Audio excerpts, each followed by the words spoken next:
One of the keys to consistent filtration performance is good service practices.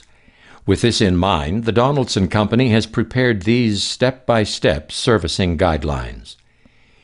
Here is a brief review of the pictograms that are printed on the side of Donaldson filters. Do not use tools. Clean the filter base. Fill with oil. Lubricate the gasket. Lubricate threads. Hand tighten. Tighten the filter according to the instructions printed on filter. These are global recycle pictograms. When performing a hydraulic oil change, it is best to use a clean cloth and clean oil funnel to avoid introduction of contaminants during the servicing process. The following service steps, which are provided for training purposes, are universal to many hydraulic systems. Donaldson recommends, however, that where possible you follow the filter service instructions supplied by your original equipment manufacturer. As the first step before filter installation, verify that the OEM specified service interval has been reached, or that the service indicator shows that filter change is due. Secondly, check the new filter you will be installing for any shipping or handling damage. Do not install a dented filter since the canister has been weakened at that point. Thirdly, be sure the system is turned off and that there is no pressure present.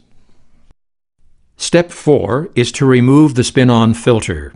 Properly dispose of the filter as may be required by local regulations, or recycle it. Step 5 is to clean the surfaces of the filter head or cover. Lubricate threads and spin-on seal with clean system oil. As the sixth step, install the spin-on filter, spinning it on until the top of the gasket first contacts the sealing surface. Then for final tightening, follow the guidance of the icons which appear on the filter housing. Do not over-tighten. Finally, step 7 calls for bleeding the hydraulic system and checking for leaks. Let's summarize the service steps presented. Check the service indicator. Inspect the new filter. Turn off system pressure. Remove the used filter and gasket. Clean the filter mounting head. Lubricate the filter gasket. Install new filter per instructions. Bleed hydraulic system and check for leaks. Now for cartridge-type filters, follow these change-out steps. Step 1 is to verify that the filter is due for change-out, either as indicated by the original equipment manufacturer or specified by the service indicator. As step 2, ensure that the hydraulic system is turned off and check that there is no pressure present. Thirdly, unscrew the housing and remove the cartridge. The fourth step is to clean out any sediment from inside of the filter housing. Properly dispose of the cartridge according to local regulations.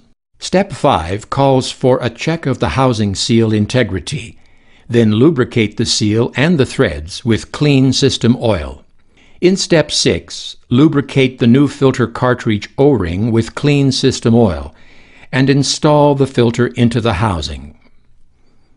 Fit the housing to the filter head as instructions on the housing may indicate.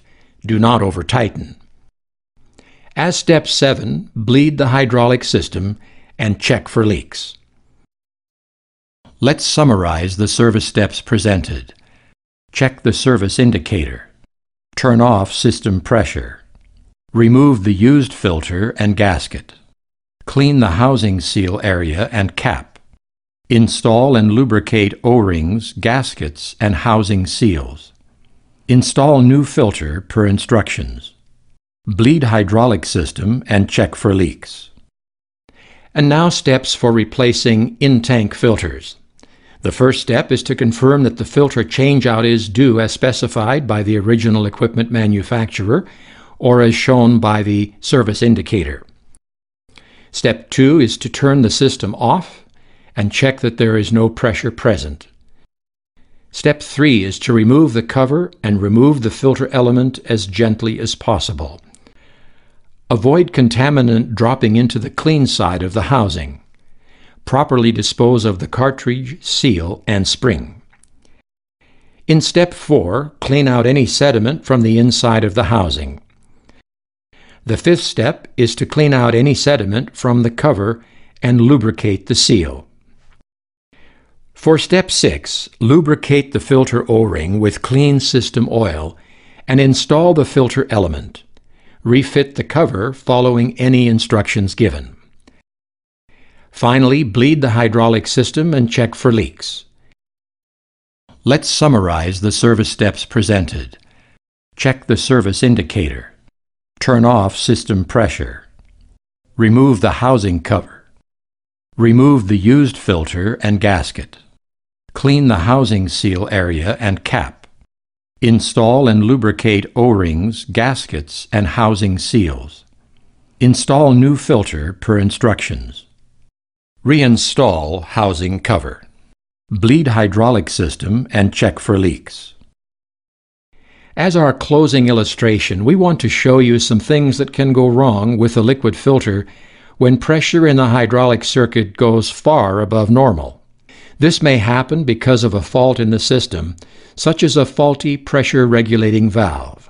Note the domed appearance of this filter canister, a sure telltale sign that this filter is under abnormally great pressure.